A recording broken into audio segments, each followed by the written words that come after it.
Hi and welcome to Parental Mentals. I am Marcus. Hi, I'm Mrs. Richardson. Yeah, and today we're talking about... Claire. What? Yeah, we're not talking about Claire. That's your name. And that was not... that. You threw me.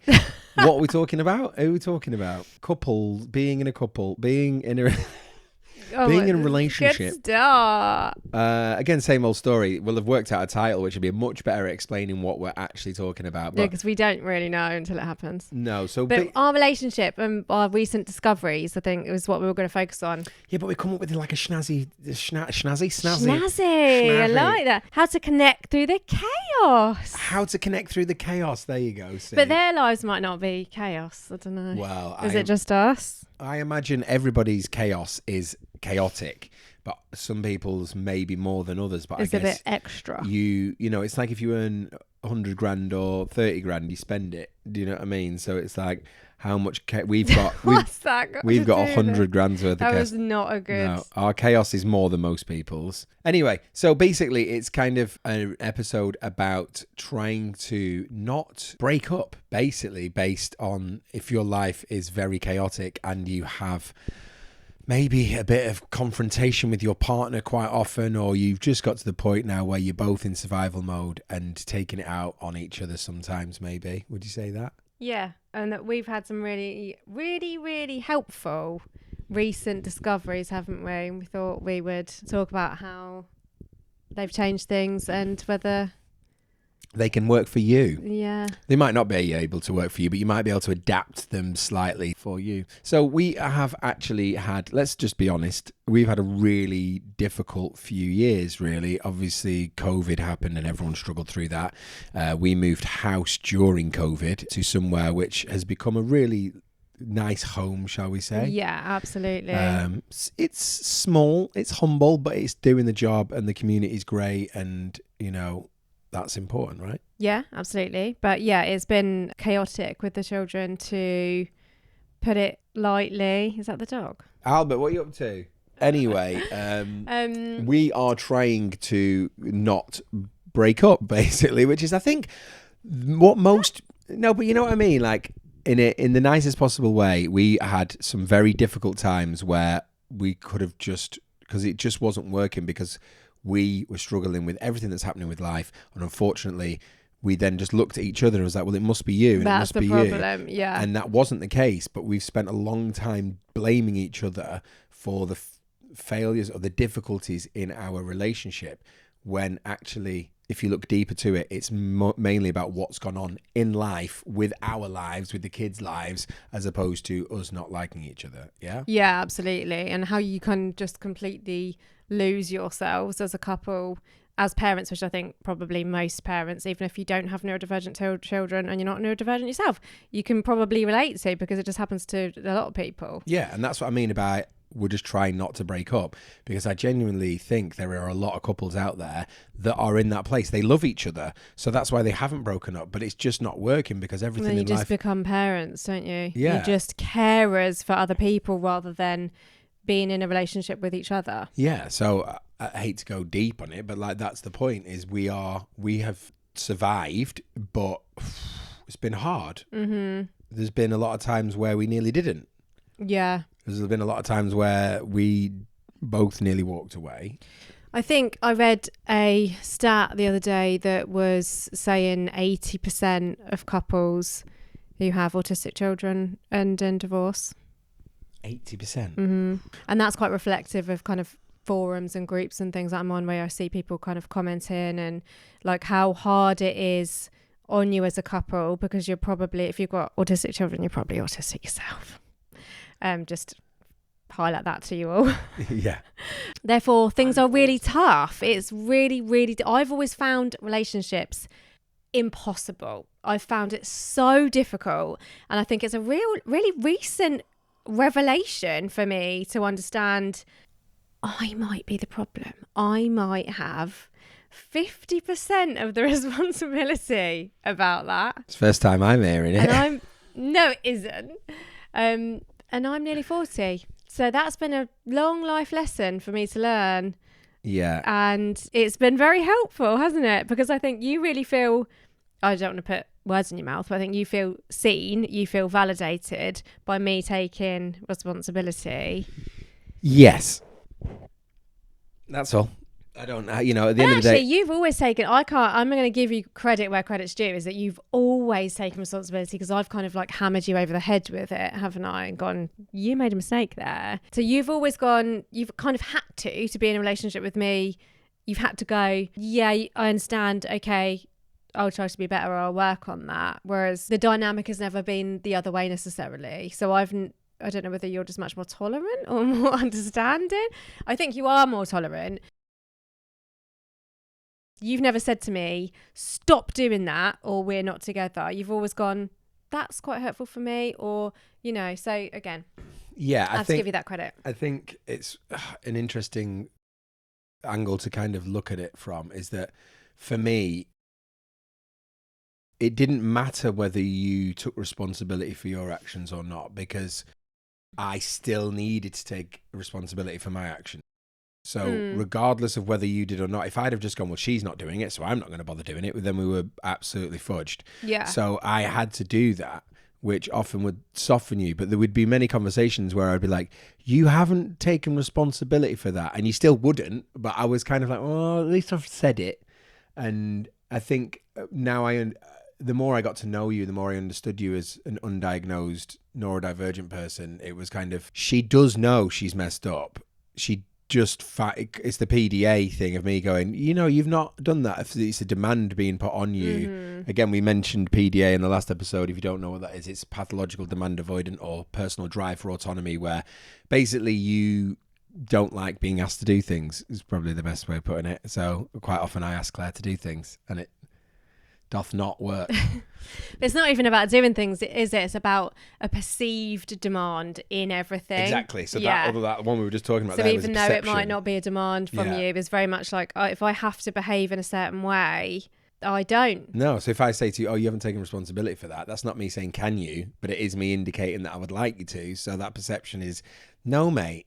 But that's the thing, is like, I know that you so when I've said it, but I'm not a bad person, so, and me, and you know that my heart is like, just wanting to love you and wanting to be loved, so there's such an innocence in that at the same time. Exactly. And now you are much more inclined to go, I shouldn't have said that, and I go, no, but thank you. And it does really, really help. So again, it's not necessarily about being seen. I think what's wonderful is that I always knew you knew, but now so you're not having the argument with yourself, and you feel comfortable to be vulnerable and be wrong. And, like, I spent a lot of my life people going, you hate being wrong. So like the PDA ODD thing in me that was just like, yeah, well, I'm wrong.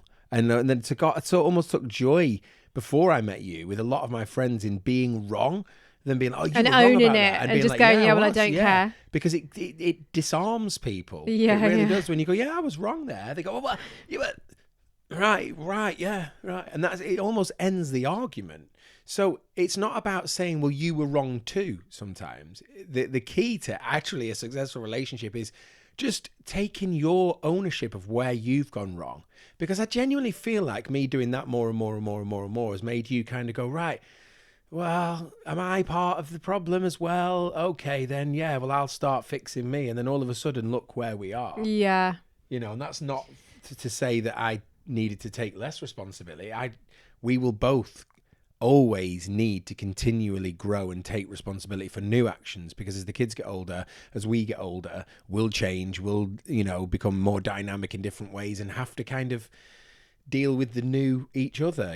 Life isn't about when people say, I don't want you to change, it's like, you're always changing, mate. Everyone's changing. Yeah, and you either have to do that together or you just completely change apart, don't you? It's about evolving. And so my kind of concept of a relationship was very much viewing it from a perfectionist angle, like everyone that I've been with has to have had to have behaved how I've wanted them to, and they've had to do the things that I've wanted them to do, and like that is my very structured, rigid thought pattern as to how a relationship should look. So then when it doesn't look like that, and those people don't do the things I need them to do or want them to do, I find it really, really hard. So do you know where that comes from? Well, I think it's partly being neurodivergent, I do have rigid thought patterns, and I struggle to kind of have different perspectives on things. I see things very black and white. I see things in kind of a very moralistic justice. That was the right thing to do and that wasn't the right thing to do way. There's lots of elements of it that are kind of integrated within my personality that make it quite difficult and complicated to be with me. But I also think is then having this view of, you know, you replicate the relationship that you see, don't you, growing up, like your parents. That's what I've been told by psychologists. Generational trauma and all that. So I saw this kind of, it was always perfect. It was never, we don't argue, we don't go wrong. We're this perfect functional thing. And so that's kind of how I thought it had to be. Do you know what's weird? Like people say you should hide all that from your kids and, you know, but actually it's not a true view on what relationships are, is it? In a weird way. So as much as every credit to your mum and dad from keeping all that from you, because I'm sure your mum and dad will have argued. Yeah. But you never saw it. So like every credit to them. But equally, that then created this almost like a gap in my coping strategies, definitely, because I didn't understand how to resolve conflict. And an ideology of what a relationship should be that is almost that's not what it is. Yeah, so then I'm constantly let down. I'm constantly feeling let down. I know. But that's what, you know, it's so important to understand these things. It's so important.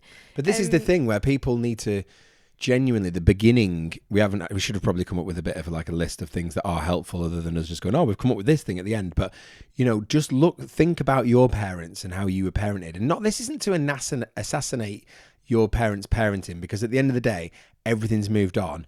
Everyone should be better at parenting their kids than their parents were, and vice versa, grandparents and so on and so forth, because times have changed. We need to move with the change. However, the trauma that we've all experienced accidentally, even if our parents were decent, like, it needs to be just worked on and picked apart. And, you know, like when I first met Claire, Jesus Christ, the way I would have parented is not how I parent now. And I used to look at some of your methods and be like, Jesus, that is like, oh, okay, is that really how we're going to roll? And now I'm like, yeah, so, you know, actually... And I just rolled my eyes knowing that I knew that. You shouldn't be shouting at your children. You know, it's just really bad for their mental health. And as much as I'm taking the piss a little bit there, it's because it's really sad. But like, you know, most parents shouted at their kids when we were younger. Horrible, weren't it? How horrible was it? And the kind of ruling with fear, which then sets off your... You know, we both knocked drinks over on the table. Like, I guarantee 99% of you out there, if you knocked a drink over, at dinner time, like knocked it over like someone else's dinner or something. Oh my God. I mean, seriously. And then if you're adding in kind of like the neurodivergent angle for us, which we've got children... that it's very difficult at times, isn't it? It's really, really challenging. Yeah. And then staying together through that, especially you having the step-parent relationship to 2 children, and then, you know, the genetic parenthood to 1. Biological? That's the word I was looking for. Yeah, I was like, where's she going with this? That adds such a complication between me and you. And I know I've spoken to kind of quite a lot of people who are like blended families, and it's a real issue. It's really difficult to navigate. Yeah, well, the cookies nearly always crumbled on an interaction with me and Will, our eldest. And because Claire, when I first met Claire had already gone through a phase of thinking he was autistic, and most people were saying, oh no, he probably isn't, because he didn't look autistic. Because most kids don't, most people don't. We didn't, you know, like, this is what's interesting about the whole, you know, everyone's a little bit autistic. No, you're not. Like, you either are or you aren't, and it's complicated, and you might, you know, people might have similar traits. But anyway, the point is Claire was very protective. That's a whole different story, but yeah. Claire was very protective of William and that has never stopped. But, you know, like, it's almost, for whatever reason, there is a trauma attached to that. So whenever I clash with William, and for whatever reason, you know, like, you have a response to that unfortunately means we clash in a way that has not been healthy. But over time, it's got fewer and less and less and less and less. Yeah. But still, it takes you back to that place, doesn't it? Yeah, it does. I think, and all of my autism mums will understand that you become different. You become this kind of fierce, protective, like insanely competent mum. You just do. You do. But it changes you. It's almost very primal, though, isn't it? It is. It's like this is primal, protective kind of, I will make sure that everything goes right for this child, that the world treats it right, that the world... And so, it's very kind of hurtful for me when things don't go right for the children, any of them, though. But... Yeah, but I don't think we've ever fallen out over any of the other kids. It's always been William. Not. Because the thing is that's a personality thing, isn't it? And and his actions are more drastic. So the last time we fell out, he was swearing at you, and unfortunately, I did raise my voice on that occasion, which, I hold my hand up, is the wrong thing to do. People will say, "Oh, it's always, there's always going to be an occasion for it," but at the end of the day, like in an ideal world, you just wouldn't, and there's other techniques to use. However, it does happen, and I'm not going to sit here now and say I will never ever shout again, because unfortunately, I am also human and I get it wrong. So it doesn't mean that I can't. I actually don't want to make that promise, because I will fail to keep it, but I will promise to try to continually never go there, because that is the goal, and the whole point is. What you have to have is a little bit of tolerance as a couple, but there has to be maximum effort to bridge those gaps, especially when they impact trauma on each other or trigger things. But it sometimes takes time to know what those things are, and you almost sometimes have to make mistakes to learn what those boundaries are. I think it's quite unique also to people that maybe have gotten together after previous long-term relationships, or later in life. You've had so much experience within other relationships that actually sometimes you can't help bringing that in. So if it's been traumatic, for example, because I became creeps in. A parent of as soon as Artie was born, I then officially basically became a parent of two other kids that were 7 and 10. So I'd missed out on the learning to be a parent of a 1-year-old, 2-year-old, 3-year-old, 4-year-old. Yes, yeah. So then all of a sudden I need to know how to be a parent of a 10-year-old and a 6-year-old with incredibly complex needs, not even just in a normal situation. Exactly. So it's... Is that why you're holding your head in your hand? No, because I'm just like, as I'm remembering, I'm like, Jesus, I've done all right. You've come far, I've done all right. Cause with a perfectionist wife as well. Who had these unrealistic standards because her parents never argued and were argumentative swines. So this is the other problem. We've got to a point where we are chief arguers. Yeah. We're so good at it, and both of us. Good at it or bad at it. It depends on what end of the argument. I like to say good at it. Talented. We are talented arguers, but I think to give it doesn't get us anywhere. I'm not saying it's actually a positive, but no, because when you match us up together, it's an endless cricket match that ends in a draw. So it's not healthy for anyone. No. We've actually vicariously just given you the backstory to a lot of our troubles, but the point of the matter is we got to a stalemate there, where it's like we're both emotionally intelligent. This sounds a bit arrogant, but we're both emotionally intelligent, so we understand our emotions. We're both on this sort of journey of self-discovery, which, a bit of a wanky alert, but there we go. You have to have at least one in every episode. We're on this path to try and understand ourselves for each other, because the best dad is, only the best me, and the best, husband is only when I'm the best me, and vice versa. Mm-hmm. So you have to look within. Oh God, I sound like a right twat again. But you have to look within and find these things, and that's what we've done recently. And like you just said about the accepting responsibility for yourself, like we're both having to hold our hands up to bridge that gap. So I think we'd both, it's fair to say, pretty much given up. I think really lost hope, because things feel so hard. We got to a point where we're just like, this is so difficult. We either choose to keep having this life and it be really difficult and not necessarily being very happy, or we make another choice, because both choices were like, well, we want to be together. We'll either be together miserable or we'll be together happy. Why don't we just choose to be together happy? And then it all kind of made sense, all within a couple of weeks, where we discover these things that we had to do to maintain us being okay. And it went back to what do we enjoy doing, finding joy in every day somehow, even though it's really hard, finding some sort of connection with each other. We love walking in nature. We love being out in nature. We're both like massive bird watchers. We love photography. That's something that we really connect over. So we went and walked around our local kind of, what is it, lake, whatever it is. Reservoir thing, which we love. Mm-hmm. And we did that a couple of times a week for a couple of weeks. And I can't even tell you the difference. The thing is that sadly isn't an option for a lot of people, though. That's the only sad thing about that. I think it's, we are very lucky that we get the time. Sometimes we get the time because we don't do it. Last week we didn't get any time. We didn't even sniff each other's farts last week. So it's been one of those ones where actually it's important to recognize that when you can take a moment, take it. So like we were like, oh, shall we? Oh, should we go for a walk? And on those 2 occasions, once or twice, in a fortnight, we've gone and had that hour together. And unfortunately, if you are a parent of kids, especially ones with additional needs, and you haven't got much support, quite often that's where it all goes wrong, which is why 80% of people are divorced. Yeah, probably. But what we can recommend massively is our contract that we've kind of come up for each other. Yeah, which on the walks that we got talking. So it's like a communication tool essentially, where you go through and tell each other. We picked 3 things that would just make me feel loved by you. Yeah.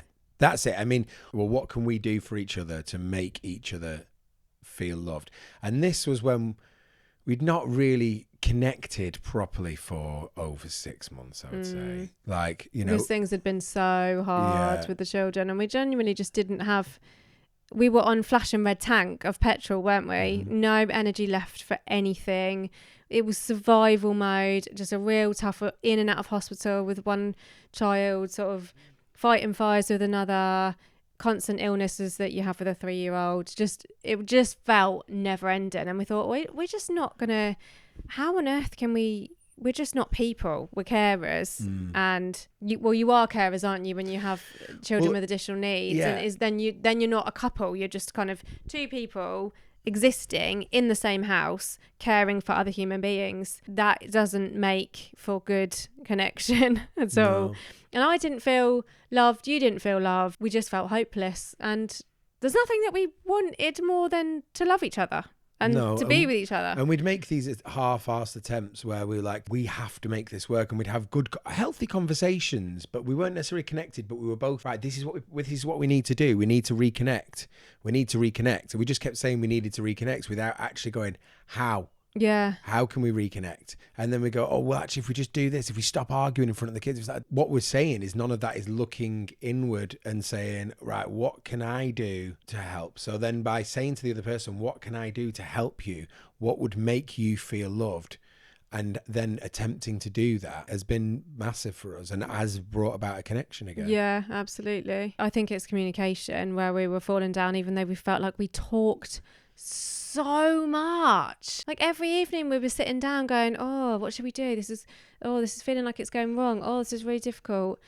Oh, we're not making each other happy. But all we did was talk about it. But that's probably what was our problem, though. Yeah. All we did was talk about it. So we didn't do anything. We didn't the number one thing. What's the number one thing on our list?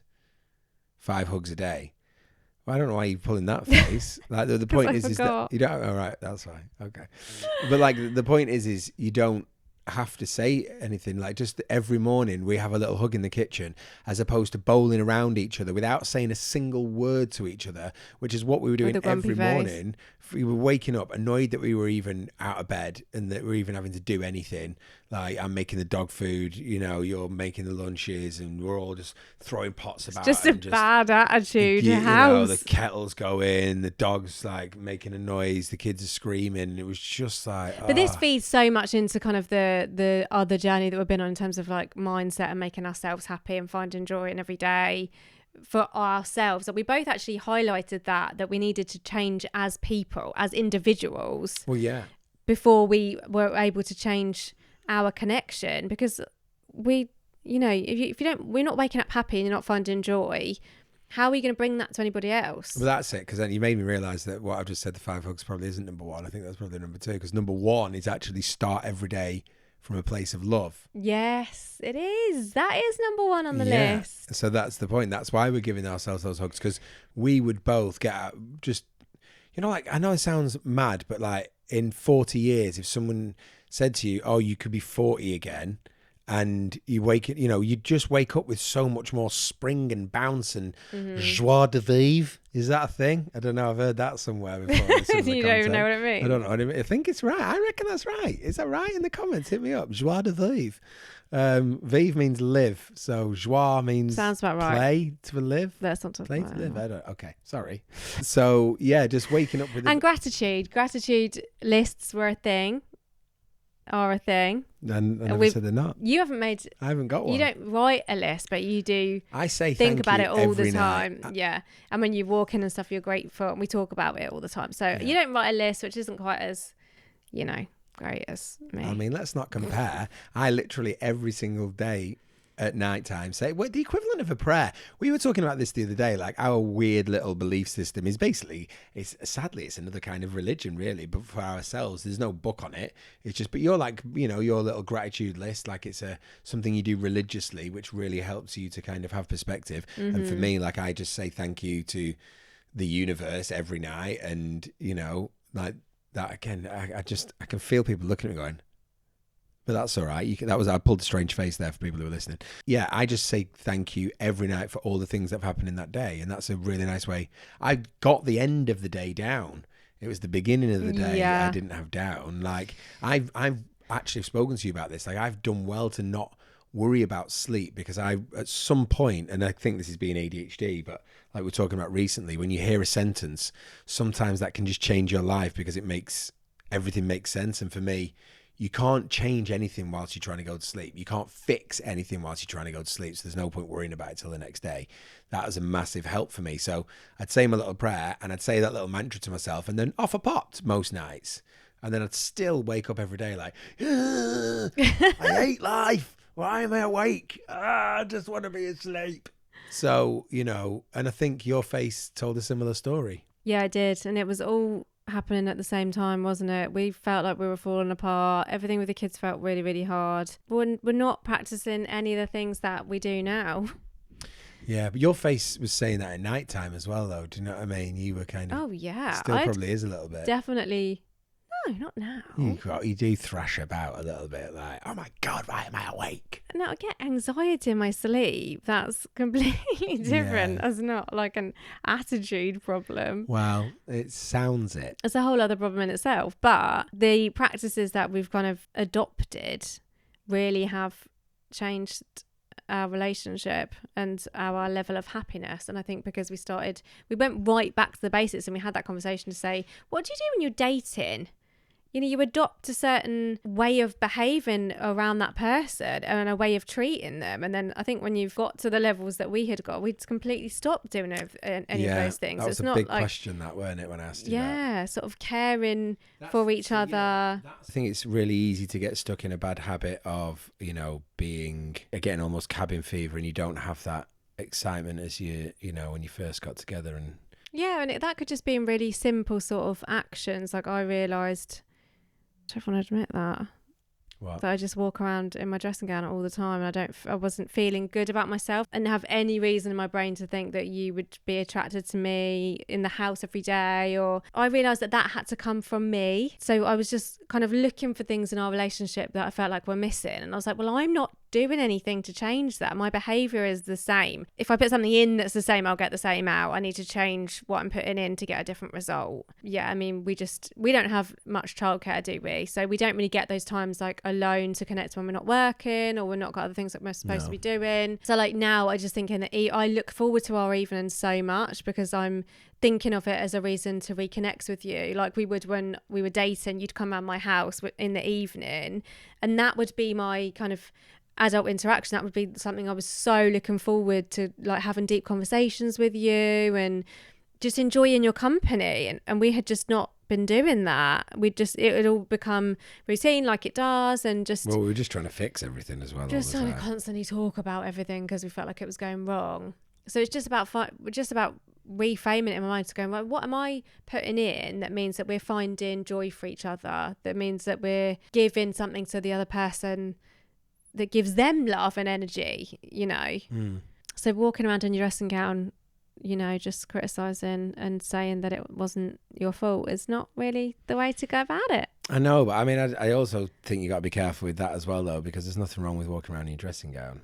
No, I'm not saying there is, but I just I think that for me personally was something that helped just to make sure that I felt like myself again, and like I was getting dressed ready for the day, and just, I don't know, because I work from home, I just all felt like it was a bit sort of stagnant. And I don't really know the importance of that, but just connecting to myself and making sure I felt like I was putting the right energy in. I guess the dressing gown wasn't doing that. Well, it didn't bother me. It was fine by me. I didn't mind. I mean, obviously for me, it's just trying to not react and be less reactive, and just trying to, I think one of the things on the list that applies to this is just take a deep breath all the time. Well, I remember my dad used to count to 10. 1, 2, 3, 4, 5, 6, 7, 8, 9, 10. And I was like, oh, I've pissed him off. He would count to 10. It would be his way of saying I'm annoyed, but without telling me off, which some would say, oh, well, it's still trauma or whatever. But actually, it was me going, oh, maybe I'm triggering him, maybe, you know, like, and now again, we speak about being neurodivergent.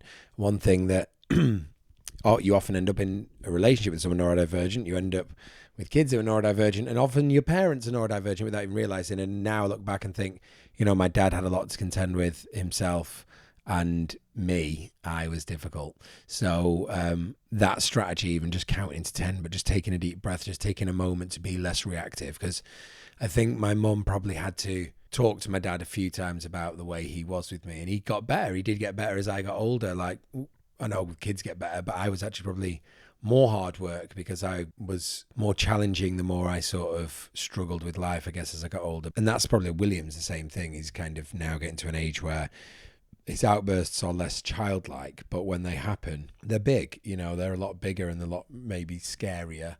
I think realising, because I wouldn't have said that I was reacting from a triggered place, from a place that touched kind of trauma or things that are really hurtful for me or kind of disturb my concept of self.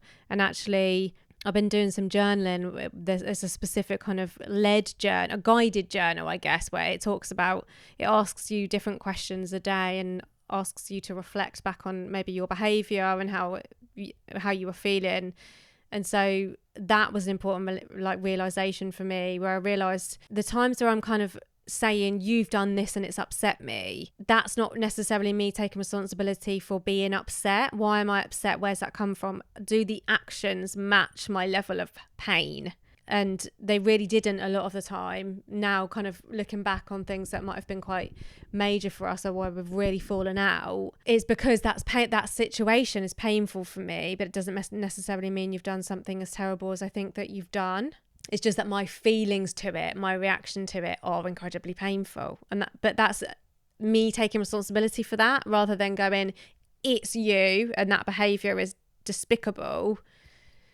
Because looking back, that's not always the perspective that I necessarily should have had. How would you sort of prevent that from happening again? So this journal makes you reflect. So I think for me, just in the way that my brain works, reflecting really helps me. And I've been writing it all down. And so sometimes I've come down to you, I've done that upstairs, and I've come down and we've sat for the evening and I've gone, oh, you know, when I reacted like that, it was because of that. And so I think just naming it, understanding it and being able to talk through it releases some of that emotion and some of that pain. So I think understanding it is the first step. Would you say it's a form of therapy then? Yeah, because I think it does.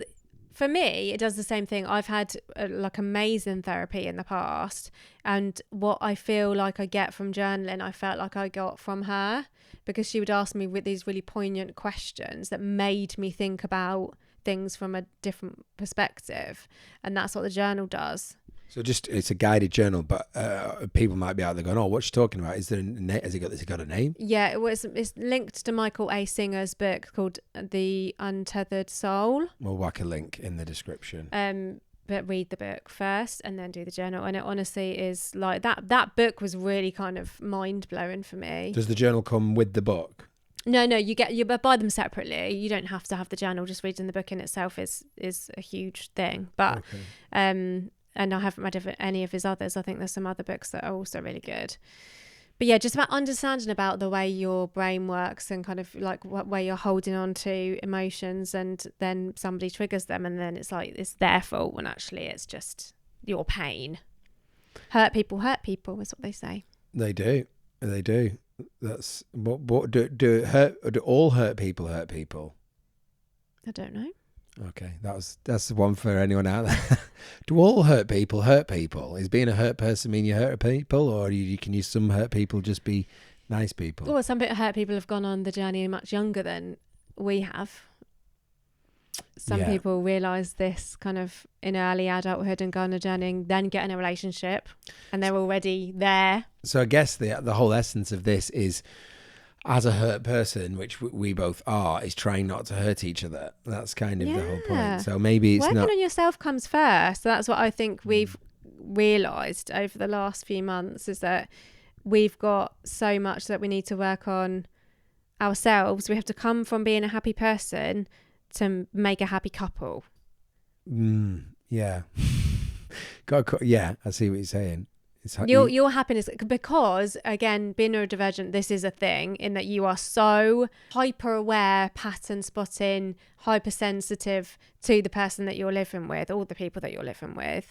I can feel your emotions before you even realise them. Definitely. So you'll walk into a room or you'll wake up in the morning and I know exactly where you're at just by looking at you and your behaviour and analysing you. So then I'm instantly reacting to that. This is what I realised I was doing. And maybe this is why it isn't like when you first, because the other questions to ask is, why is now different to when you were dating? So we said that question, what was it like when you were dating? Why was it exciting? What did you do? I made an effort or whatever. And why do you not make an effort now? It's like, well, because when you start dating, like, I wonder if they're going to be like this. And it's like, well, you already know all the answers to those questions now. Yeah, you're not so connected to their emotions in the beginning. So what happens is when you see the other one either spiraling or struggling, is you feed off that. And when someone wakes up in a good mood, you feed off that. But what's really important is that you never take your emotion from your partners, because again, you feed off each other. So let's say your partner wakes up in a bad place. If you just go, do you know what? I'm just going to continually try to not let that feed into how I feel. Eventually, it may either pass on the other way. But if you can both just have the wherewithal to check yourself before you wreck yourself, like look at yourself and just understand. Sorry, I don't know. I can't help it. If you can just go, my emotions are my responsibility. God, it's hard to not sound like a prick, but my emotions are my responsibility. You just can't help it. I know. I think it's the way I say it. I think I just come across as a bellend. You have to be responsible. So for us, starting each day off with love. I was working last week and working away. I won't go into details, but basically it was hard graft. And I was waking up in the morning and I was just like, I don't want to do this. But actually, by the time I'd said to myself, start the day with love, start the day with love, start the day with love, I was like, you know what? Get a grip, man. This will be all right. This isn't So a lot of people, for whatever reason, are waking up with a battle on their hands. But there's a saying in the way, if you smile enough, your brain will start to believe it. Yeah. It's about those thought patterns, like all of the kind of carving the correct pathways. All of our pathways were kind of carved out to be fearful of the other one, because that's kind of the vibe that we'd gotten into. Yeah. And just, we were sort of fear frequency. Frightened to sort of even help the other one, because I thought, oh, God's gonna like snap at me if he's feeling angry or sad, or and I was predicting all of that rather than just kind of having my own frequency and making sure that my mind was set in a positive way and supporting and caring and not being fearful. Not fearful is in a relationship is not what you think I might mean by it. I just mean so hyper aware of the other person's emotions that you're absorbing them and becoming them yourself, which I know is what you said earlier. But that's where communication comes in, because like earlier when you thought that you were feeling a bit sad about something and I assumed immediately it was me, and then I asked you the question and we found out it wasn't me, I was able to help you. Whereas actually in the past I'd have just gone, great, what have I done now? Okay, nice one. And so you're living in that fear frequency and continually just being like, whereas actually I just went, you all right? What's happening? Why do you feel like that? And then you're like, I feel like that because this. It immediately enables me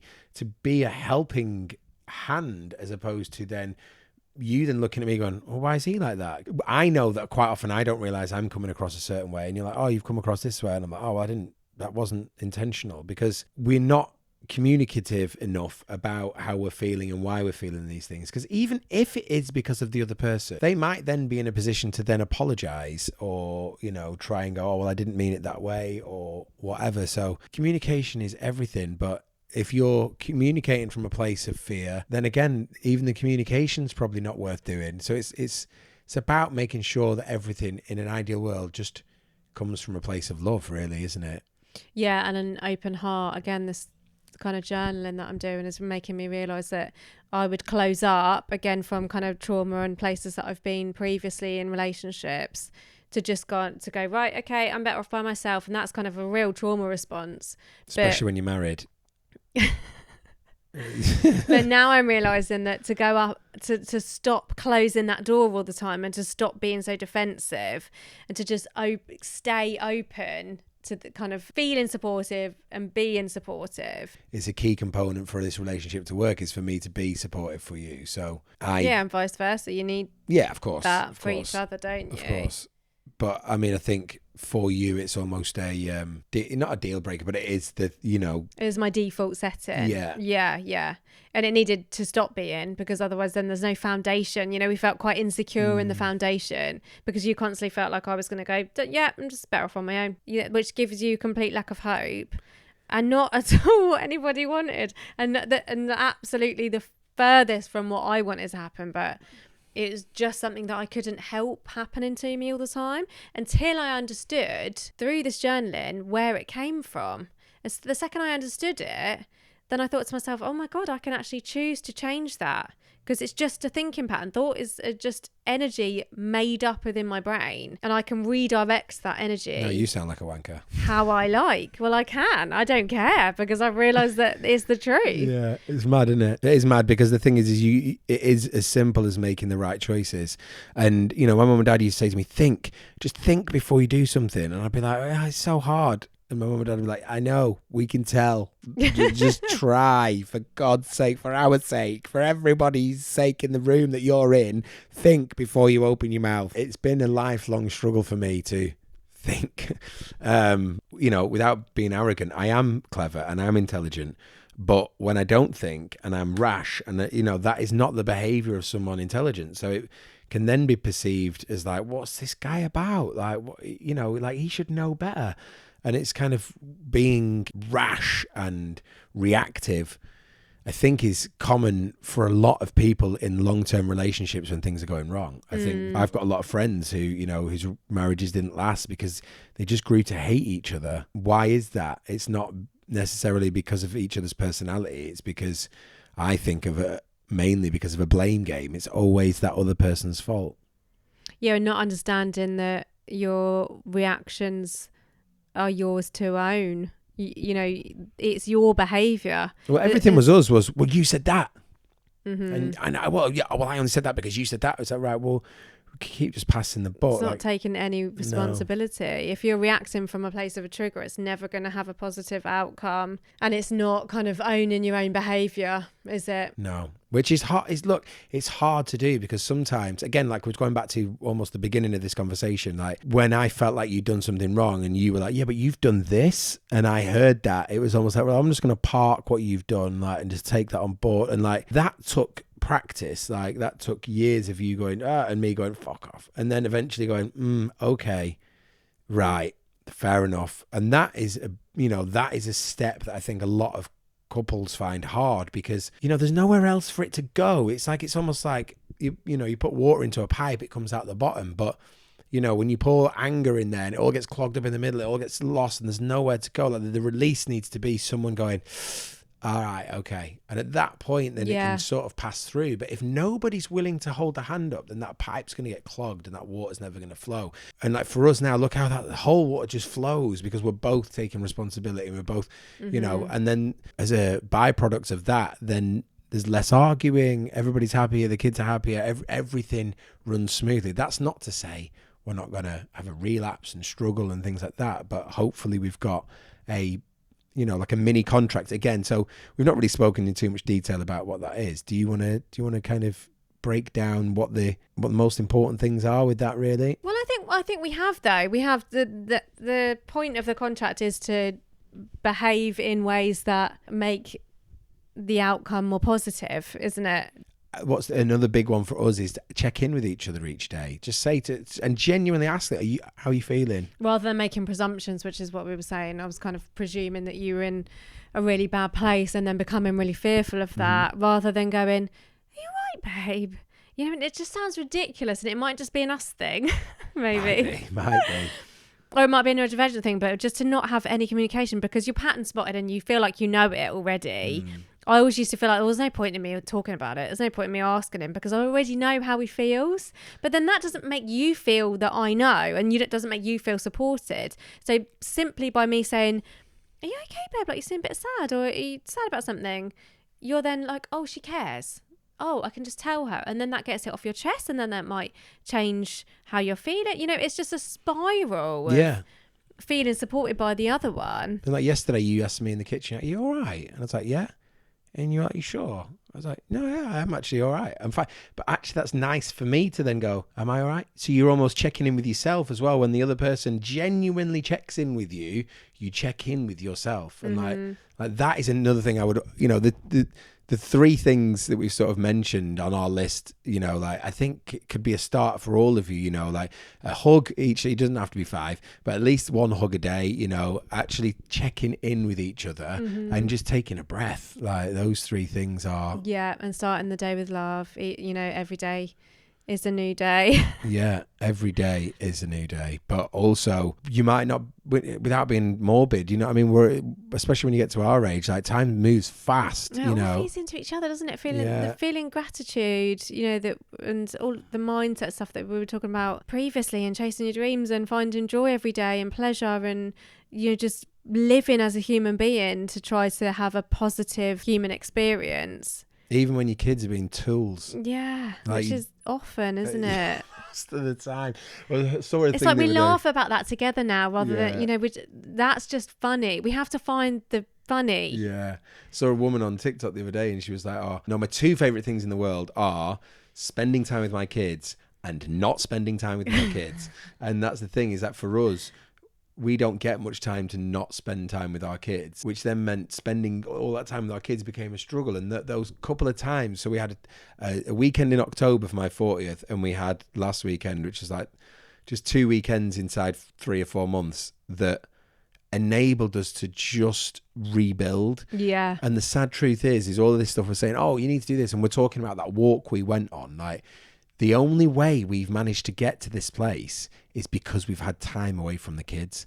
And I don't know, for some of you that might just be impossible, and we don't, trust me, we do not get it a lot, but actually, even if it's a lunch break, if you both work full time and your kids are at school, you know, just meet up for lunch or something and go for a walk. Just, you have to kind of scratch at that time somehow, don't you? Because again, going back to that pre-relationship, when you're dating thing, you find a way to spend quality time together, and that gets lost when you become a family. And it's really important that you somehow, whatever it means, even if you just, you know, stick them in the cellar for a bit, like, and obviously don't do that, but, you know, like, it's really important that you find time together to repair and to come up with this little, you know. And the thing is, the contract can be fun. Like, I'm not saying the word contract sounds so formal, but for us, actually, the formality of it works, I think. Yeah, it did. I don't know why we just connected with making a list so much, because we'd had such a good conversation. I think it then just sort of,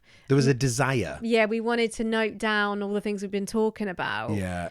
So it sort of came from there, didn't it? And but trust me, we hated each other. Like, not so long ago, we were like done. But we loved each other. There was that love was there. And we knew that actually deep down, we were good people who wanted the best for each other. We just stopped knowing how. And actually, it is possible to work it out. It is possible if you just listen to each other and look inward. And that's today's sermon over. Jesus Christ, that was another one. But it's right though, isn't it? Do you know what I mean? Like, I feel more connected. And as a result, what doesn't kill you makes you stronger, all that wank. Like, we are like tight. So tight. And I just didn't think we'd get there, babe. I really didn't. I mean, I definitely had more faith than you. You did, yeah. I saw someone talking about the repairing being just so much more incredibly important than any of the rest of it. And I think if you repair and you become stronger, it's kind of doesn't matter if you fell apart, you know, because you've repaired and you're stronger. But again, like, we've spoken to the kids about it because obviously they could detect, and I think this is a really important thing to talk about, actually. You know, your kids will, whether you're showing them or telling them, they'll know anyway. So yeah, you don't have to be screaming in front of them in the house for them to understand that you two aren't talking, or you two don't like each other very much, or you two aren't happy. Yeah, because they can feel it in their bones. It's the Schneidi comments. It's all the stuff. Even if you are hiding it from them, like, they're not stupid. And I think for us, actually, having them in on things gave different perspectives on the importance of why us being connected and making this work was essential. Yeah, and I had that advice given to me directly kind of by a psychiatrist to say that trauma doesn't happen to children normally through the actual event itself, but mostly because they feel alone through that event and they don't have the right support. So like, you could be going through a really hard time as a family and they could sense it, but they won't necessarily be adversely affected by it or traumatized by it if you let them in on it and you tell them that this has happened and people go through really hard times and this is how we've repaired it and this is how we get to a better place. Like, everyone is going to have hard times in relationships and in life. I think it's such a great life lesson for them to learn, in that things aren't always perfect. Things aren't always, mummy and daddy aren't just these happy beings who look after us. Mummy and daddy are humans and they have real struggles. They have mental health issues. They have sad times and happy times and angry sometimes. You know, to see that spectrum of emotion, to see you go through that as a couple, I think can be healthy if you talk to them about it and it's not scary and they don't just feel kind of shut in a room and not like they're not allowed to understand it.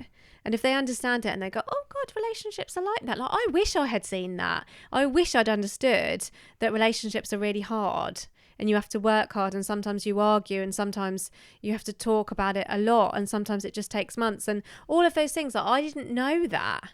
Well, we came up with the best line the other day, didn't we? Which was, you have to work hard to make it not hard work. You know, and that's what we've shown the kids. Like, it's the results are worthwhile. Like, they've got we're very open with them about it, aren't we? Exactly. So, you know, like, a lot of you be sitting there going, oh, you know, worrying about the kids and stuff. Like, kids are resolute. They've got so much resolve, but you have to kind of help them with that and just say to them, like, it's all going to be okay.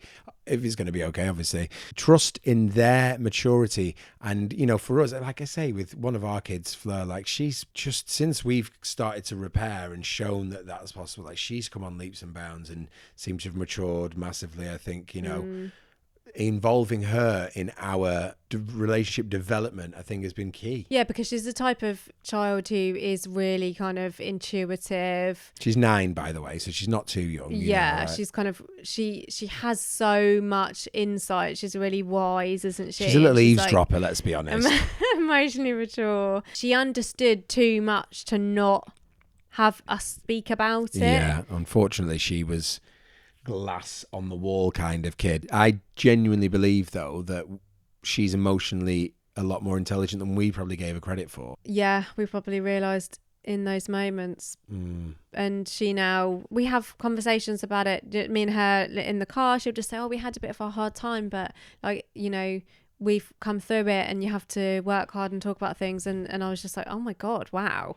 Yeah. You've learned a lot of things. As much as I want a perfect world for my children, it doesn't exist. Yeah, and even if it hadn't have worked out, you know, like, actually, I do think that we weren't just this sort of just mess rolling down the hill. We were in it together as a family still, you know, like, and we all just were like, look, me and mummy need to work at this. We've got a lot of things we need to work through. And actually, obviously, Artie had our youngest, we kept out of those conversations. But I think for our eldest two, that it was healthy for them to understand that it's not just cut and dry. There's a lot of, you know, discussions and development's the wrong word, but it has developed. But in that time, we had to kind of, you know, we had almost all of these jigsaw pieces and they all looked blank, and it was trying to put them together to kind of create this sort of vision for what we wanted to be, and that they also believed in. So they knew it could happen. They'd seen it. So it wasn't just sort of pissing in the wind. We were like, look, we can be this guys. You've seen it, but actually, we also might need a little bit of help from you. I don't know. It's hard because you wouldn't want to put any weight of responsibility on them. That isn't the right thing to do. No, that's however, true. But you know what? Because the thing is, like, from then they both like worked hard to be sort of more caring and understanding of the situation. So to us as people, yeah, I didn't. Yeah, I mean, like, that yeah, picture of us just being human. The mum and dad who do everything for them. That's kind of what I was talking about earlier. That has changed, is that we are people with feelings, and that they might check in with us and go, oh, you look a bit, I don't know, just that realisation that we're human beings, that we're not just robots. When I say like them being more helpful, it was, it's more kind of them just understanding that, oh, mummy and daddy's struggling. I might not just steam in and be like, oh, can you do this? Can you do that? And be more, just mindful. Yeah. And it's one of those, like we weren't expecting anything of them. It was just like, oh, if you could, that'd be great. And then they did. And, like I said, like Fleur especially has come on massively with her emotional intelligence since we've sort of said it's okay to, for this to happen. She's actually voiced way more frustrations in her life, I think. And yeah, that's true, because by us being open with things, you've always been very open. Like you've taught the children so much about mental health, because I don't think I necessarily would have been as open with them about it previous to meeting you.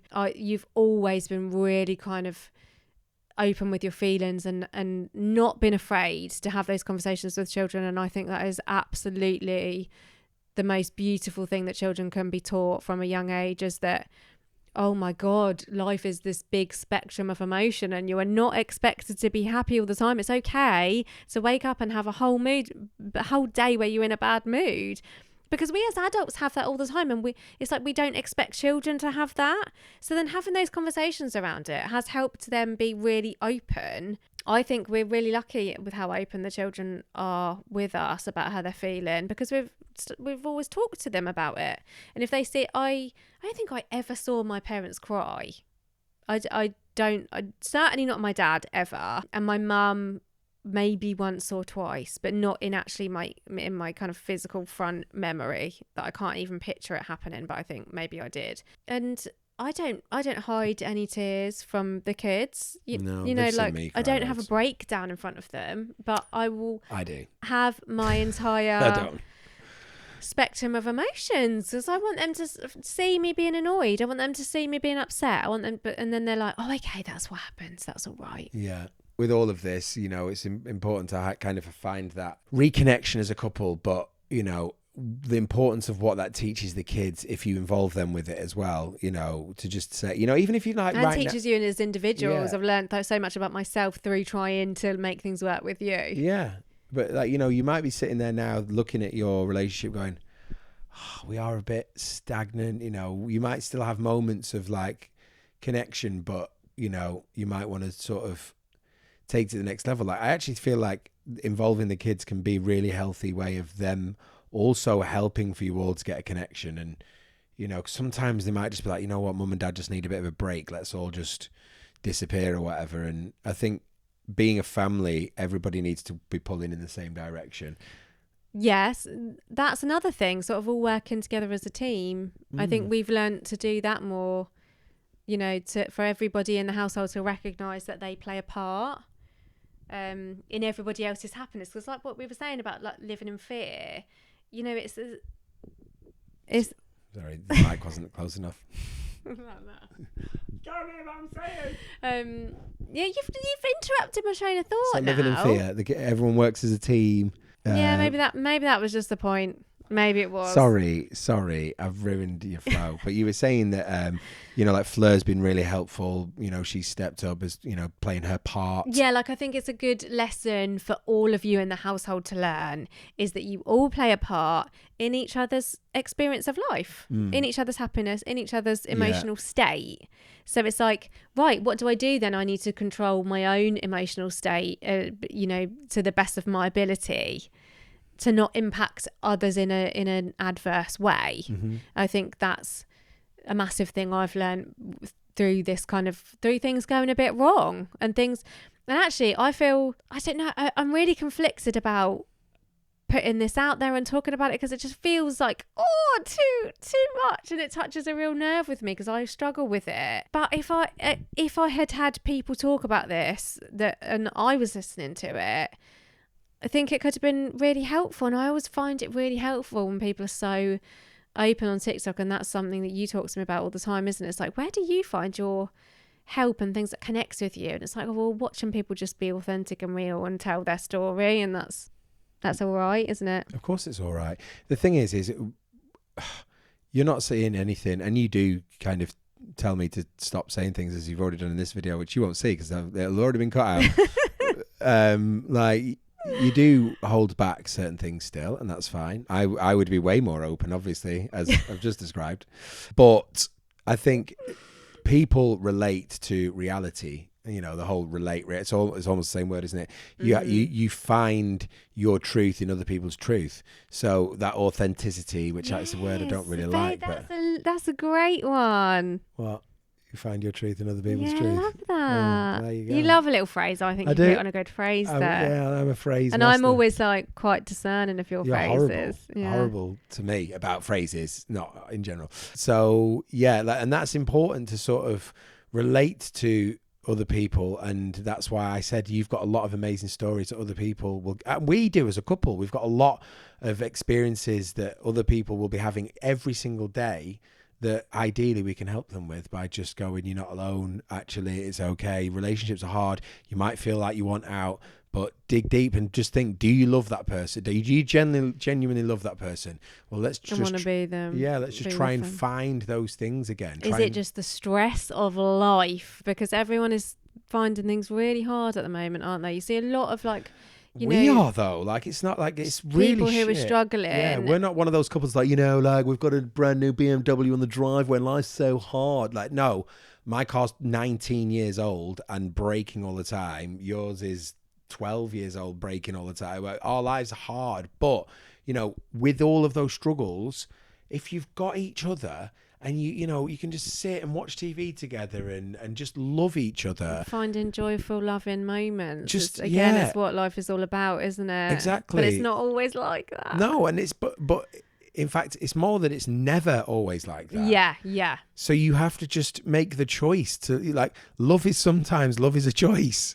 And that's hard to remember. There's a really powerful, I'm not religious, but I've been to some religious weddings, and there was something that really, really powerful that happened to me when this kind of priest was talking about exactly that. He was talking about love being a choice, and it is a constant choice throughout your lives together that you have to make. It isn't unconditional like it is when you have children. That's never a choice. It's not hard to love your children ever. It's sometimes hard to love each other, isn't it? And you have to choose to do it. Well, if we that's the only thing that's changed. Yeah. We're choosing to start each day with love. We're choosing to hug each other. There's times I know where I put my arms out to hug you and you're like, oh, here we go. And then but I know that when I hug you, you're getting something out of it because you hold me tight, and it's like, sometimes you just have to make the right choice to choose love. Oh my God, I can hear myself. Do you want to sing a Bob Marley soundtrack song right now? Underneath? No, but you know what I mean. It's one of those. I think we're all. But I mean, he had a lot right. He did. Anyway, yes, thanks for listening, watching, and being involved with Parental Mentals. Until next time, peace out.